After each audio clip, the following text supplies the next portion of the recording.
você puder, estenda as suas mãos.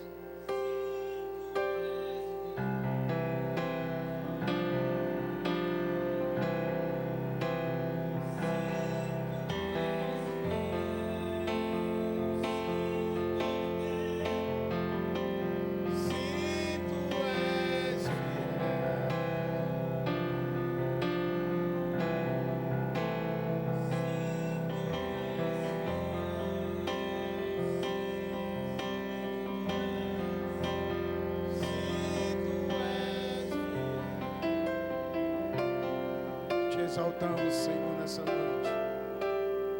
Exaltamos o seu nome, Jesus. O seu nome está acima de todo nome. Tudo que mais queremos é te conhecer, Jesus. Tudo que queremos é honrar o seu nome, Senhor. É vivermos para a sua honra. É vivermos para o seu louvor. Queremos que o Senhor olhe para nós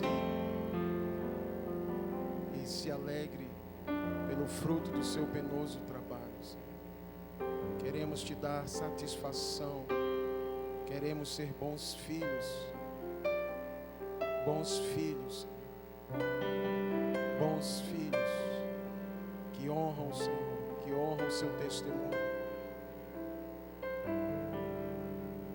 que te glorificam com a vida. Muito obrigado, Senhor, por todo investimento em nós. Muito obrigado, Senhor, por todo investimento em nossas vidas. Muito obrigado, Jesus. Para mim, toda vida que é vivida, que não é para Jesus, não tem sentido.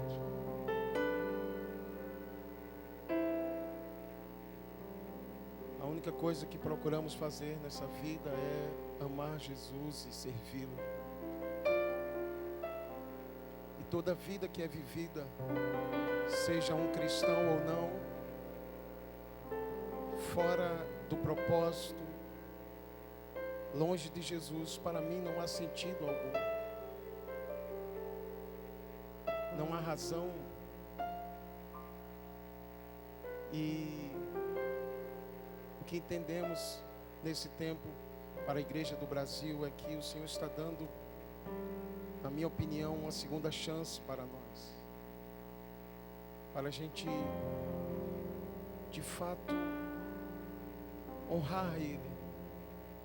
Dar a Ele a honra que lhe é devida. Vivermos um cristianismo e um estilo de vida tal que vai tocar o mundo. A Bíblia fala em Cântares de Salomão, no capítulo 5. Não é sobre isso que vamos falar, mas vamos começar por aí. Que um certo dia, Salomão foi na casa da sua amada. Era já tarde da noite. E ela estava cansada, ela já tinha se despido, estava com as vestes de dormir. E ele bateu na porta educadamente. Ele não usou da autoridade que repousava sobre ele, mas ele bateu na porta. Ela sabia que era ele, ela ouviu a sua voz, mas naquele momento ela não olhou para ele, ela olhou para si. E ela disse: eu estou tão cansada, já é tão tarde. Enquanto isso, caía um orvalho lá fora, molhava sua cabeça. Ele vinha de um dia, provavelmente exausto, de muito trabalho. Na verdade, ele trabalhava no fundo por ela, para supri-la, para garantir um bom futuro para ela. Mas ela olhou para si e disse: eu estou tão cansada, já está tão tarde. Eu não vou me levantar, hoje não, agora não. E ele deixou o seu perfume na maçaneta da porta como um sinal de que tinha estado lá, como algo para que ela se lembrasse dele, se ela assim quisesse. E ele foi embora. E de repente ela despertou. Eu tenho uma boa notícia nessa madrugada. o Senhor está novamente despertando a sua igreja nessa cidade. Ele vai despertar a igreja de Recife.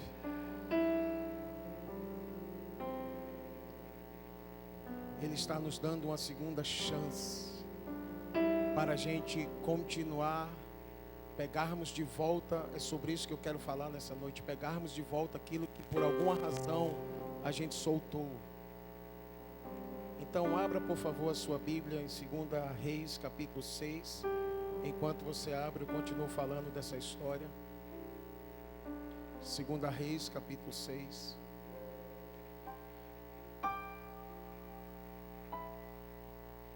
Então ela de repente caiu em si. Ela despertou. Há quem diga que todo cristão precisa passar pela experiência do dia em que ele desperta. Alguns passam por essa experiência já no início da sua caminhada. Outros durante o processo. Outros viveram já muitos anos de caminhada com Jesus. Mas só depois de muito tempo recebem, por alguma razão que eu não sei explicar, um toque. O dia em que os seus olhos se abrem para quem de fato é Jesus. E é por isso que nós trabalhamos. Eu agradeço as palavras honrosas com que eu fui apresentado. Eu não sabia dessa experiência, mas no fundo somos alguém que não é grande coisa, que não tem grande coisa, mas que procura amar Jesus. Essa é a minha vida, esse é o meu chamado. O meu chamado é me esforçar ao máximo para amar Jesus. Ponto final. Não tenho grandes ambições, não anseio por um ministério. Não tenho grandes pretensões. Rodrigo, você tem um alvo na sua vida? Tenho. Eu quero amar a cada dia mais o meu Jesus. Não quero ser conhecido como um cara que teve um grande ministério, que fez viagens, eu quero ser conhecido simplesmente como um ninguém que amou Jesus. Com tudo o que tinha, com todas as suas forças. Então, voltando para aquela história, ela se desperta, porque ela começa a lembrar dele. E à medida que ela vai lembrando dele, ela vai se esquecendo de si. E isso é uma chave. Há alguém aqui nessa noite que sinceramente deseja amar mais Jesus? Eu sei disso. Um dos segredos: esqueça um pouquinho de você e lembre mais dele. Pense mais nele. Quando te vier o dia da aflição, ou o dia da tentação, ou o dia da perseguição, o dia em que o mundo bate a porta com seus prazeres lá numa bandeja, deliciosos, atraentes, nesse dia não olha para você, porque provavelmente você vai comer daquela bandeja. Lembra de Jesus Cristo crucificado por você. Lembra de cada cusparada que ele levou, de cada bofetada que ele levou, de cada chicotada que ele levou. Não era por ele, era por você. Lembra que a cruz não foi uma história bonita, na verdade foi uma história cruel.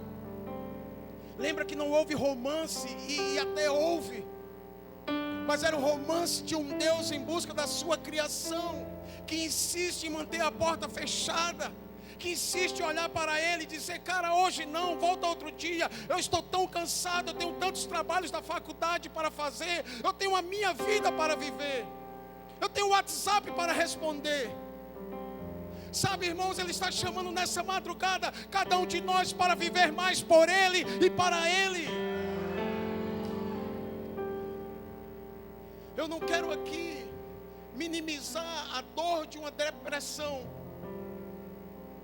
as causas científicas de uma depressão, mas eu desconfio que qualquer um que decidir viver mais por ele e para ele, ainda que venha passar por isso, não fará sentido. Ou melhor, qualquer um que venha passar por isso, se decidir viver, ou pensar, ou lembrar mais de Jesus, essas coisas não farão tanto efeito sobre nós, ou sobre alguém que vier a passar por isso. Eu não entendi, pode repetir? Posso. Ele está nos chamando para viver mais por Ele, para Ele, menos para nós mesmos. Aí você vai encontrar sentido para a sua vida. Aí você vai entender que Jesus é muito mais do que a religião ensinou a você. Aí você vai ver que viver por Ele e todo e qualquer sacrifício e renúncia por Ele é tão pouco, faz tão sentido. Ah, meus irmãos, Ele está chamando os jovens para serem completamente radicais, apaixonados por Ele, vivendo por Ele. Uma vida cristã tão contagiante, tão profunda, que vai acontecer o que aconteceu com a sunamita. O que aconteceu? Ela caiu em si, como o filho pródigo. Ela despertou, ela abriu seus olhos. Disse: o que eu estou fazendo? Era o meu amado. Não era qualquer um. Era o meu amado que trabalha por mim, que me sustenta, que me ama como eu sou, que tolera minhas vaidades, meu orgulho, minhas carnalidades, que está disposto a viver e morrer por mim, eu aqui pensando no meu cansaço, na minha preguiça, no meu comodismo. Aonde eu estou com a cabeça? Que vida é essa? E ela vai e abre a porta, mas já era tarde, e ele tinha ido. E ele foi embora, e ela saiu loucamente pelas ruas atrás dela, como uma madrugada como essa. E os guardas da cidade a encontraram. E porque ela não estava vestida corretamente, guarde isso. Porque ela não estava vestida com as vestes que podiam identificar como uma mulher digna. Ela foi confundida como uma prostituta e acabou apanhando. Tal como aconteceu com a igreja brasileira nos últimos anos. E aí ela vai atrás das suas amigas. E ela desesperada diz: vocês viram meu amado? Vocês o viram? E elas dizem para ela: ô mulher, o que tem o teu amado mais do que qualquer uma? Você que é a mais formosa entre as mulheres, você pode ficar com qualquer um. Você é cobiçada na cidade. Há tantos que gostariam de deitar com você.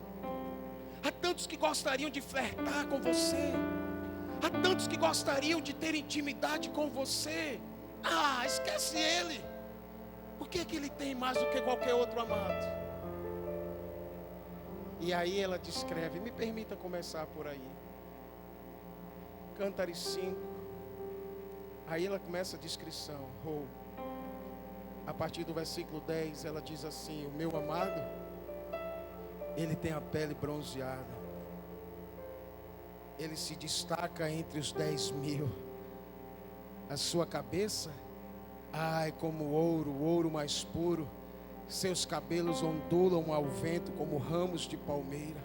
São negros como o corvo.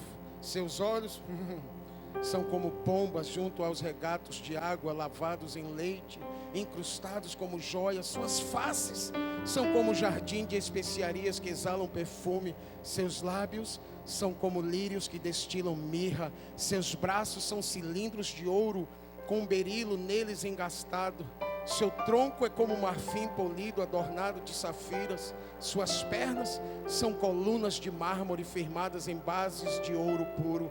Sua aparência é como o Líbano, ele é elegante como os cedros. Sua boca é a própria doçura, ele é muito desejável. Esse é o meu amado, esse é o meu querido, ó mulheres de Jerusalém. E aí sabe o que acontece depois de uma descrição como essa? Quem estiver com a Bíblia aberta, acompanha aí por favor. Capítulo 6, versículo 1. O que é que suas amigas dizem? Para onde foi mesmo o seu amado, ó mais linda das mulheres? Diga-nos para onde foi o seu amado e o procuraremos com você. O que é que eu entendo aqui? Antes da descrição elas disseram: ó sunamita, assim como o mundo fala para nós todos os dias, fica com qualquer um. Você é desejada, fica com qualquer um. Mas depois de uma descrição como essa, e eu espero que de alguma forma isso tenha mexido com você, as suas amigas disseram, tipo assim: Uau! Esse aí, eu não sei para onde ele foi, mas a gente vai contigo atrás dele. Ou seja, o que eu estou tentando dizer, quando a igreja tiver uma descrição tão precisa, não da religião, não de Jesus pela ótica da religião, mas quando a igreja tiver uma descrição tal como essa de alguém que o conhece profundamente, que tem um coração apaixonado a ponto de descrever cada detalhe de quem ele é, eu estou falando de Jesus, tá? O mundo vai dizer, esse aí eu quero também. Não, você não ouviu.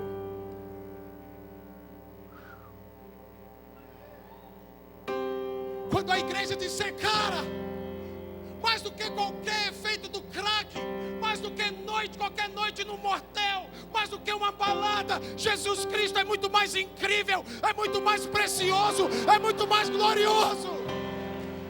O mundo vai dizer, eu quero também, eu quero esse Jesus.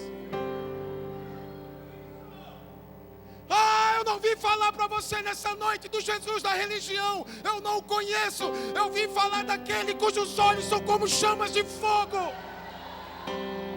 cujo falar é muitíssimo doce, estremece meu espírito, que me tocou aos 20 anos, quando eu estava lá mergulhado nas drogas, perdidão, e que o mundo já poderia ter colocado um carimbo dizendo não presta para nada. Ele disse, esse aí, esse tem valor, eu amo. Ele está dizendo nessa noite, você tem valor para ele, ele te ama, meu amigo, ele te ama, minha amiga.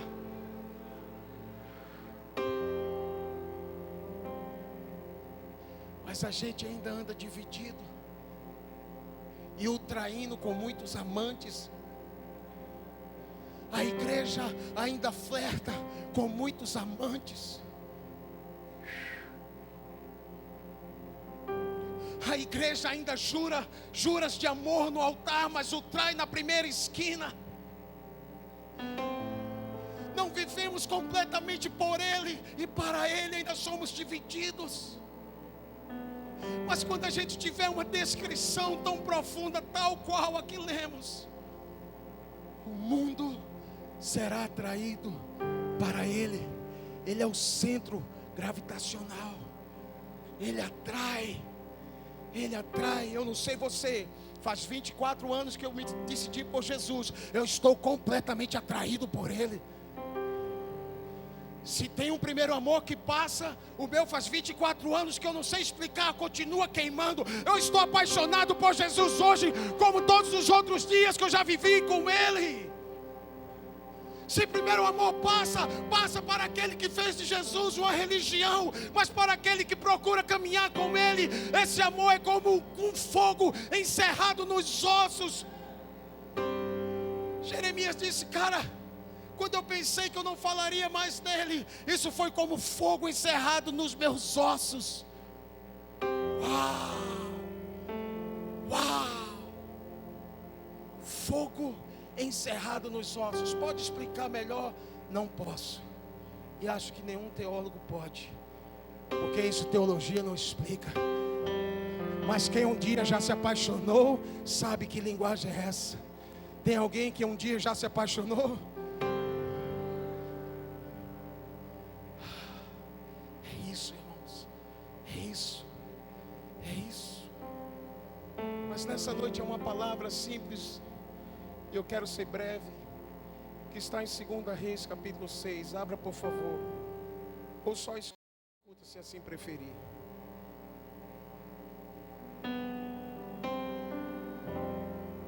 Estamos gratos pelo convite, nos sentimos honrados.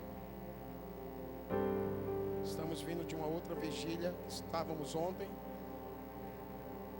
E agora de uma outra igreja onde estávamos compartilhando a palavra. E é nisso que queremos gastar a vida. Se for para gastar todos os dias e a minha vida nisso, é nisso que nós vamos gastar. Porque isso faz sentido para mim. 2 Reis capítulo 6, a partir do versículo 1 diz assim: Os discípulos dos profetas disseram a Eliseu: como vês, o lugar onde nos reunimos contigo é pequeno demais para nós. Vamos ao rio Jordão, onde cada um de nós poderá cortar um tronco para construirmos ali um lugar de reuniões.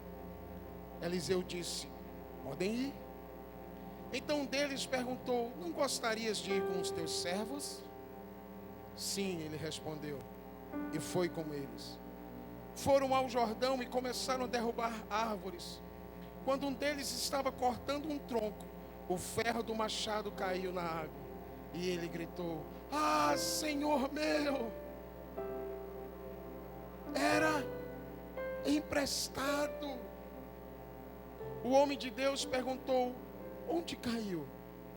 Quando o homem lhe mostrou o lugar, Eliseu cortou um galho e o jogou ali, fazendo o ferro flutuar, e disse: pegue-o.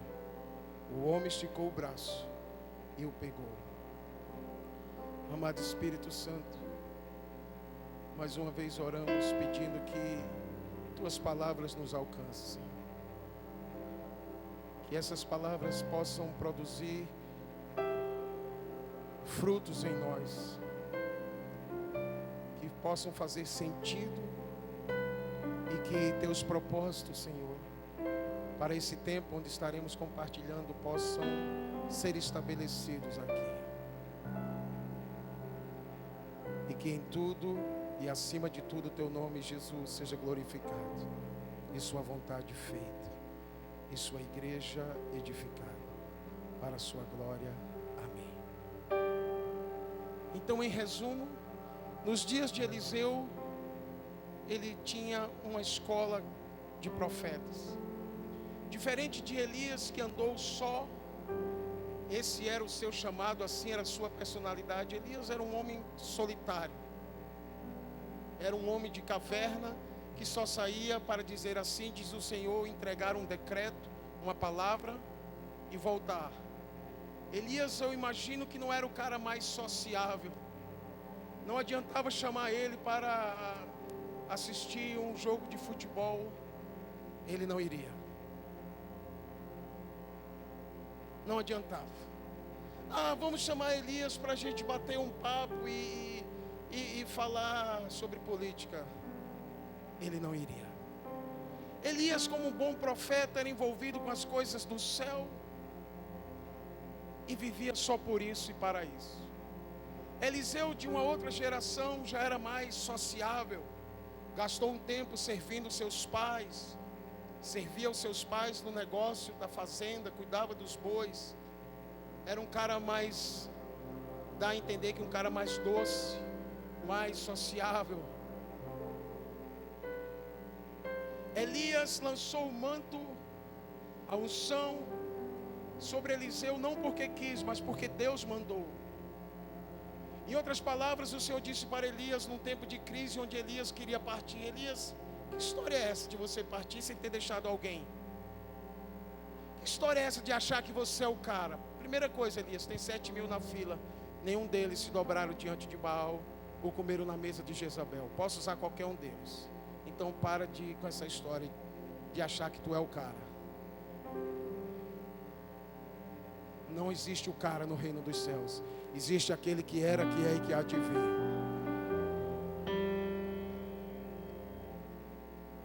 E Elias tem mais. A missão tem que continuar, porque a unção que está sobre ti não é tua, é minha.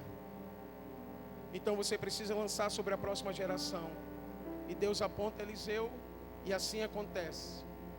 Eliseu, com a visão mais ampliada de uma outra geração, ele estabelece uma escola. Ele poderia ter feito o mesmo que Elias, mas agora ele amplia. Se Elias trabalhou comigo, mesmo sem querer, inicialmente, e hoje estamos desenvolvendo um ministério, se eu lançar esse manto sobre muitos outros, o que é que não pode acontecer na nação?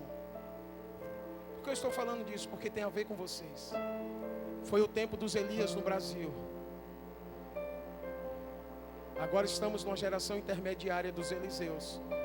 Mas a última geração que vai ser usada sobremaneira Agora não é mais 1, 2 ou 3. Agora é uma geração. Joel profetizou que nos últimos dias os filhos e os jovens vão profetizar. Não tem mais a ver com os homens. Na verdade nunca teve. Tem a ver com ele e com aquilo que ele quer fazer na nação. E você tem a ver com os planos dele. Tem a ver com a unção que ele está para derramar sobre a sua geração. É por isso que estamos aqui nessa noite.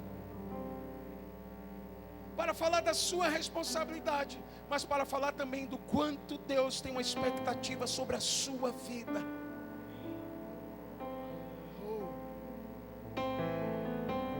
E aí, os discípulos de Eliseu, ou em outras versões, os filhos dos profetas, que estavam sendo preparados por Eliseu, já tiveram uma visão ainda mais ampla que ele. E disseram assim: Eliseu, sabe o que é, cara? É que aqui está muito estreito. Aqui está apertado demais para nós, Eliseu. Vamos alargar as tendas. Eliseu, como um bom profeta, poderia viver num lugar apertado e nunca se incomodaria. Ele estava conectado com os céus. Não estava preocupado em ter um lugar confortável. Ele só queria cumprir o propósito. Mas as próximas gerações sempre querem alargar e querem algo mais e etc. E Eliseu não viu o problema e disse: pode ir então, cara. Se você quer, vai. Mas um deles, que teve a ousadia e a coragem de pedir para Eliseu a permissão para essa construção, disse, em outras palavras: Eliseu, tem mais uma coisa. Tu não queres ir conosco, não? E aonde eles iam buscar madeira? No Rio Jordão. O rio, que é cerca de 392 metros abaixo do nível do mar. Aliás, Jordão significa o descedor. Para ir até ele, literalmente tem que descer e muito. Então não penso que era um lugar muito agradável para ir, porque implicaria em muito esforço. Mas o pior não é descer, meu amigo. O pior seria a volta. E Eliseu já não era tão jovem quanto aqueles jovens. Mas ele, como um pai, ele disse: estamos juntos, eu vou. Se há algum líder aqui, eu acredito que esse é um dos segredos para uma boa liderança. Não aponta o caminho, vai junto. Não aponta o caminho. Até porque Salomão já dizia: ensina a criança no caminho. Um dos erros dos líderes da minha geração foi apontar o caminho e não ir junto. Foi dizer que precisavam ir, mas não iam junto. E aí uma geração mais nova que não vai com aqueles que já sabem o caminho, se vai só, muito provavelmente vai tomar algum atalho. Porque a nossa tendência é sempre querer encurtar e chegar mais rápido no processo. No reino de Deus não tem fast food. No reino de Deus não tem McDonald's espiritual. Você vai precisar se submeter e viver o processo. Não adianta parar o carro, pagar e já pedir o lanche, pronto. Não tem isso, você vai ter que ir. E é você mesmo que tem que ir atrás. Sinto muito. Mas vamos lá. Eliseu vai. Enquanto ele está lá de boa, e os discípulos começam a cortar madeira. A madeira do Jordão era uma madeira muito boa. De repente um deles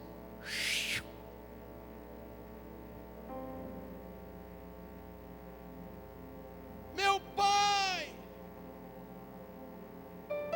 Ai, meu pai! Perdi o machado. E pior, não era meu, era emprestado. Aí a pergunta que eu sempre faço quando leio esse texto: por que, menino? Se você ia preparar algo, se você tinha um sonho de construir algo, se você entendeu que precisava fazer algo, por que tomar um instrumento emprestado? Esse talvez seja um problema que o diabo quer causar na geração de vocês. Deixa eu te dizer uma coisa. Deixa eu te dizer algo. Sim, podemos ver homens e mulheres por meio do YouTube ou numa conferência que nos inspiram, que nos encorajam. Mas por favor, não pega a unção emprestado, pega o seu próprio machado. A unção não vem pelo YouTube. A gente pode assistir e ser encorajado, mas a unção vem quando eu dobro o meu joelho na minha casa e vou para a presença estou aqui para dizer: chega de uma geração que quer unção emprestada. Deus não trabalha com xerox no reino dos céus, não tem. Ele só trabalha com algo autêntico e original. Ele quer usar a sua vida.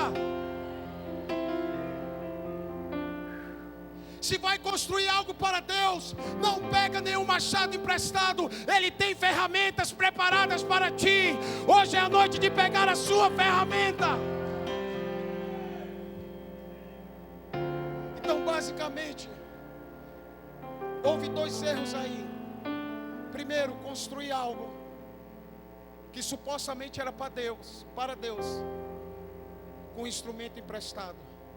E segundo, se era emprestado e se estava na construção de algo, por que não segurou firme? Como aquele valente de Davi, dos 3, que lutou um dia todo contra os filisteus, e no final do dia a mão dele estava pegada na espada, não soltava. Talvez esse seja um outro problema dessa geração.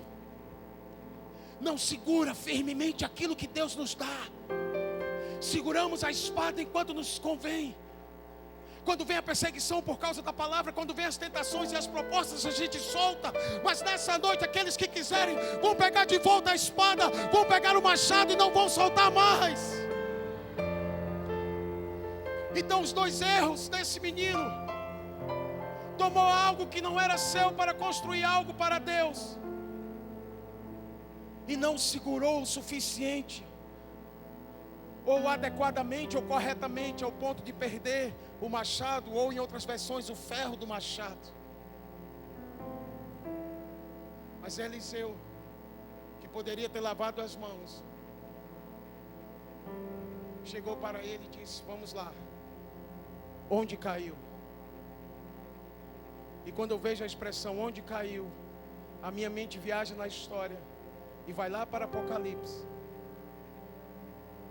para uma pergunta que Jesus faz, que basicamente é a mesma pergunta. Ele chega para a igreja de Éfeso, a igreja que anos antes tinha recebido uma carta descrevendo coisas do tipo: não entristeçam o espírito, não se embriaguem com vinho. Ei, meus amados, aonde eu vou não costumo pregar doutrina.